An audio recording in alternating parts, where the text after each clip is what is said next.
আবার নিয়ে আসলাম lucky 7 blog ফৌজিয়ার বাসায়। ফৌজিয়া আমার সম্পর্কে ভাগ্নি, তবে তার সাথে সম্পর্কটা ভাগ্নি হলো, সে ভাবিদের চেয়ে আর কম নয়, তার কথাবার্তা আচরণ ভাবিদের চেয়ে আরও বেশি।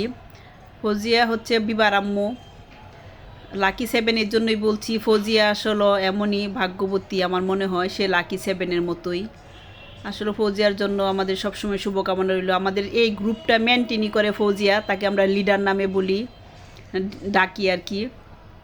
সবার যা কিছু সমস্যার সমাধান সেই করে ফেলে, প্রাইভেট বলেন, একসাথে থাকা ঘোরাফেরা সব কিছু মেনটেন সেই করে। ফৌজিয়ার ফ্যামিলি, ফৌজিয়াদের জন্য অনেক অনেক শুভকামনা রইল। আপনারা আমাদের জন্য সবাই দোয়া করবেন, এইভাবে যেন আমরা আর 1 বছর আছি, ক্লাস 10টাও পার করতে পারি।